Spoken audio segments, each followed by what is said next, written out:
What's up, guys? Trying to get this day started here, and yeah, you usually probably see me in the store. Now things are a little bit different. I wanted to do a video all about buying and purchasing our first investment property. Now, if you're new to this channel, me and Felicia have owned our small business, our grocery store, for about 3 years. Just over 3 years now. We're proud to say that we're doing good throughout the 2020 year that we've had.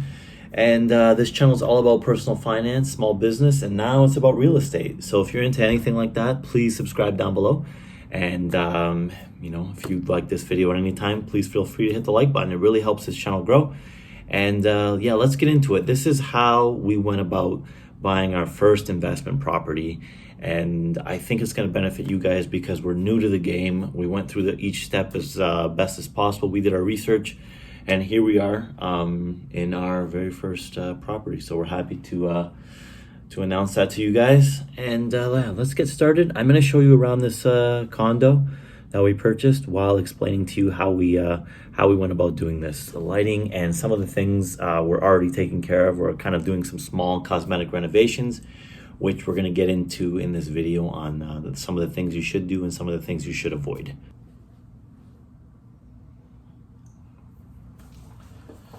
All right, to give you guys some context, we purchased a 2-bedroom, 2-bath condo in downtown Ontario, we'll say, to give you guys kind of a price point where we are in the world, and kind of the size is about 1,100 square feet, I believe, correct? 1135. 1135. Every inch counts, right? And you know what? It does need some cosmetic work. I will show you around everything, but that's why we purchased it, because I know with some minor tweaks and some minor fixes, this place can really pop and could go for a decent price on the rental market. So this was our experience on buying our first piece of property. And throughout the video, you're going to see a lot of cosmetic things that we need to fix. And throughout our channel, you're going to see us kind of renovating this place and eventually turning it into our very first rental property.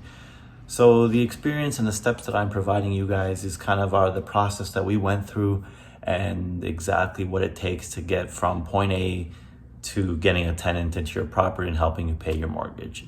So if you are interested in that, I think this video could be something that helps you kind of get on the right path of purchasing your first property or your first rental property. They're very similar when going through the steps. The only difference would be is, when you're buying a personal piece of property, it's more just exactly what you want, and kind of the opposite with a rental. It's more to make money and, more on the financial side of things than picking the perfect white picket fence for a family. So they are different, but the steps of purchasing a house are very similar. So before you get started on buying any piece of property or any rental or any commercial or business, or even buying a car, you usually, and you most likely, if it's an investment property, will need a down payment. Now, most lenders like to see 5% for your property that you're going to be living in, or up to 10 to 15% if it's going to be an investment property. This will get you the best interest rates. This will be, something that will be able to help you build equity if you put enough money down on the property that you're going to be purchasing. So for our lenders to start taking you seriously, you want to be able to have a down payment. Without a down payment, you have to get everything else in order with your finances. If you only have $2,000 to $3,000, I wouldn't expect to get into the real estate game just yet. It's going to take a little bit more than that. So, first things first, accumulate a down payment, whether it's you and your partner or you by yourself that can do it. Try to aim for 10%.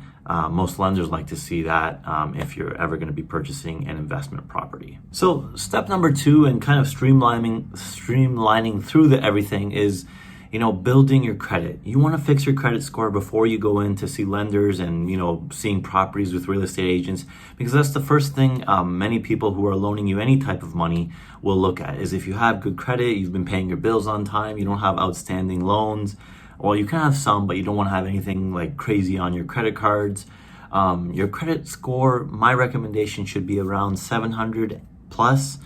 Anything lower than that, you probably could get approved, but I would suggest if you really want to be, in good with your lenders, above 700, 720, 730, 740 is beautiful. I mean, it can go up from there, but yeah, just make sure you fix your credit score. And these are preliminary things, your down payment, your credit score, that kind of need to be taken care of before you start, actually looking at properties. Number three, another thing that you have to get in order is all your paperwork. Your lender, your bankers, that you're using, and your real estate agents are going to want to see that you are serious in, financing this mortgage. So you're going to have to show at least 2 years of tax returns, some proof of income probably, or proof of employment. There's going to be a lot of paperwork that you need to provide and get to your lender as soon as possible so you can go start seeing properties. So for us, we were self-employed. As you know, we own our own business. So we had to provide, our tax returns to show that our business was stable. We were actually pulling a salary and an income from the business just to kind of see, how much we were making and, that we were able to pay off this future mortgage that we were going to take on. Now, at the same time, in our, business, you don't want to start deducting everything, so you lower your expenses, or you lower your income as much as possible, because they're only going to be basing your mortgage on how much money you actually make each year personally. So let's say I made 100,000 in 1 year, but I deducted 80,000. You're only going to be approved for the 20,000 profit that you made. Right? So it's a catch-22 with businesses, self-employed people. You want to deduct as much as you can so you don't have to pay so much in taxes. But when you go to actually borrow money for a mortgage, a loan, or, car financing, it kind of bites you in the ass because you have to show proof of income, but you deducted so much that you don't have much to show. So make sure if you were about to, actually go for a mortgage, that your salary is higher 1 year that they're going to be looking at, because they're going to be taking the 2 years, they're going to be averaging out the last 2 years of your income. So if you made 100,000 and 50,000 1 year and 100,000 the next year, they're going to probably average it out around 75,000. So keep that in mind if you're doing a bunch of deductions for your business. The bank's going to want to see how much you actually made for the last 2 years. So after you got all your finances in order and you talked to your lender, you got pre-approved for whatever it may be, your paperwork was done, everything is ready to go, you can start actually looking at properties. Now, before you start looking at properties, you want to make sure you got your finances done, because you don't want to miss out on deals. This may happen where you go out and you find the perfect house, the perfect deal, and you try to get finalized with all your paperwork and the deal's already gone. Real estate moves quick now. Everything is, a bidding war. So you'll find properties, you go up one day and they sell almost a few days later. So it's important to be, prepared, ready to go before you start looking at properties, so you're ready to actually make a deal as soon as possible. You don't want to miss out on a deal, and you don't want to be unprepared. If you need certain paperwork, you need to have everything finalized, so then you can start looking at the properties that you are interested in. At this point, you'll be able to compare, contrast properties, see what's a good deal, see what's developing in certain areas. If you're looking at properties day to day, you'll be able to see, kind of what's going for what. If you're interested in one property, you can see how much, it's going. A similar property, maybe for our example, we were looking at properties in the building, what sold above us, what sold across from us, how much everything was. When you're ready to go with your paperwork, this is when you start looking at properties, kind of comparing them, and being able to make the next move. So the next thing is you want to make sure your property has cash flow, meaning that you're profiting every month off of this investment. So, basically your rent is more than your expenses each month for owning this property. So the rent helps you pay the mortgage and everything else that's included with owning this, for example, this condo. And giving you an example on what I expect to rent this condo for would be about $2,300 a month, and we are paying about $1,800 a month to own it. So we're looking at about $500 in cash flow. Now, you can pretty much break it down to your usual monthly expenses on owning any property. So you got your mortgage, your taxes, your condo fees. In my example, we have condo fees, and whatever kind of monthly expenses that may come up, electrical or plumbing, You're hoping that that doesn't happen every month, but you never know what happens. So you want to also include, a monthly expense kind of budget for that as well. It's kind of hard to determine how much you can rent something before you actually kind of look around. So you want to take a look at what similar properties are renting for, kind of see what houses and condos nearby are renting for, and seeing if it's worth it to actually purchase this property that you can cash flow every month from it. Now, there's a lot of different ways on determining that, but it's probably best to look at the area and see what everything's kind of selling for and see what everything's renting for. But other than that, you can also improve a property and get more every month for it as well. So it really depends on your angle and how much you expect to cash flow. But at the very least, you want to be able to break even and cover that mortgage so you can build equity in the property and then kind of keep rolling from there, right?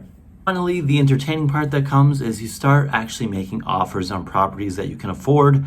And hopefully you're working with an experienced retailer that can tell you the ins and outs of properties, what you can expect to rent it for, what similar properties have been selling for. A good realtor is worth their weight in gold nowadays because everything is really overpriced kind of at this point in time in 2021. And there's a lot of bidding wars, so they can tell you what's worth it and if you can actually make good money every month from the property. Now, at the same time, you kind of want to look at, in my opinion, things that don't need too much work, kind of maybe some cosmetic work that won't cost you too much, that will be an easy turnaround to turn into a nice rental.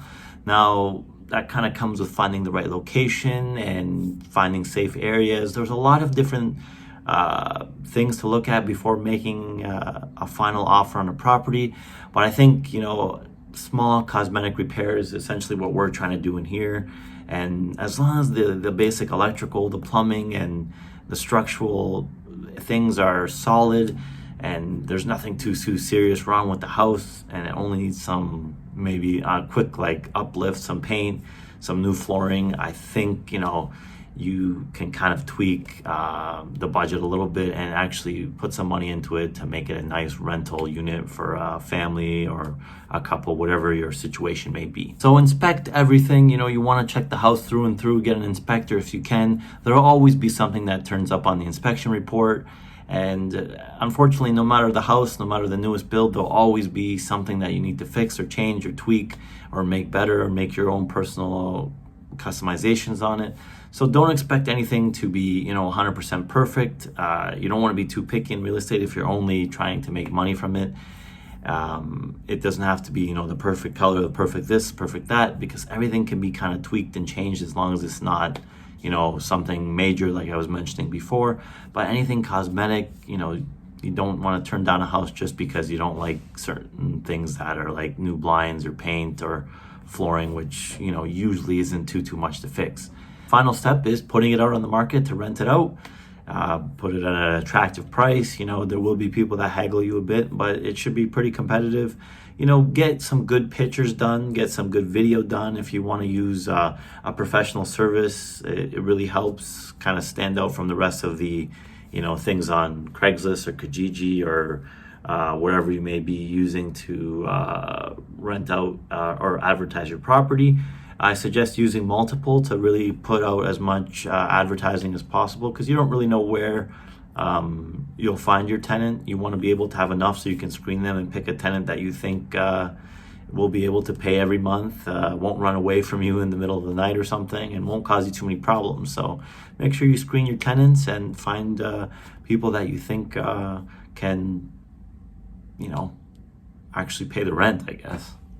Yeah, that's it for this video, guys. If you can follow these steps, I think this is the steps I'm going to be following. This is what worked for us the first time we did it. The renovations we did with our store and starting to do with our condo are, kind of where we kind of seen how contractors work and what costs this much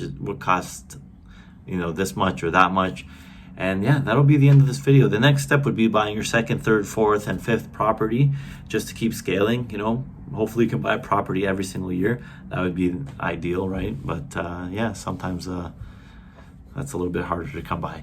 All right, guys, thanks for watching this video. I hope you have a great day. And yeah, I never really know how to end the video, so I'm just gonna hit this button here.